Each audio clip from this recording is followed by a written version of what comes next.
Here we are in Ann Arbor, Michigan at City Hall. Beautiful March day 2012, and we're here delivering information to the City Council and the Mayor's office about Agenda 21. And we also visit these city halls and town halls to look for evidence of Agenda 21. In some cases it's very overt. In some cases you don't find anything at all. But here we found this little sign, Sustainable Ann Arbor Forums 2012, from January for every month. You can learn all about sustainability. Now, what is sustainability, and how is this something to do with Agenda 21? Well, sustainability is a term that came out of the 1987 Brundtland Commission that sort of launched the Rio Conference back 5 years later. And the term sustainable, well, the sustainable development, it means basically, in their official definition, is meeting the needs of this present generation.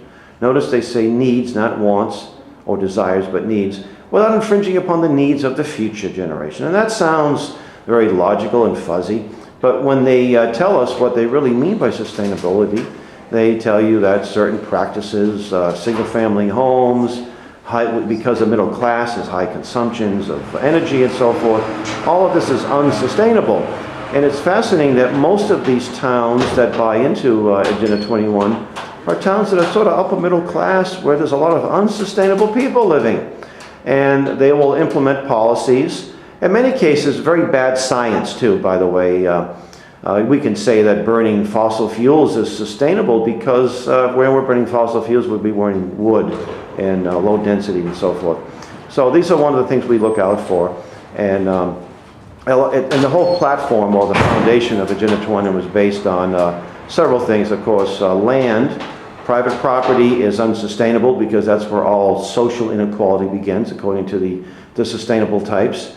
Also, global warming. You see, we know that there is no such thing as man-made global warming. Even if there was, and we shut down industry, it sure would have a negligible impact on the environment. But that doesn't stop these folks. And when a town signs up for ICLEI, like Ann Arbor, ICLEI is the International Council on Local Environmental Initiative, they get federal contracts, they get federal money and state money, and the green hustle, I call it, is a big money, and there'll be windmills popping up, and there'll be solar panels, and everyone's going to feel awfully good about themselves, but it will have most of these solar panels and windmills are very inefficient, even with the windmills especially. If they're selling energy to the grid, they have to back it up with turbines. That's not very so-called sustainable.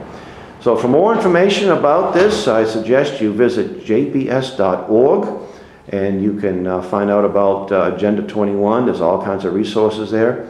Lots of Facebook groups, Choose Freedom, Stop Agenda 21. There's one called Stop the UN Agenda 21, Stop the ICLEI. And get involved. This movement is really, stopping this agenda is having quite an impact around the country. So thank you for your time.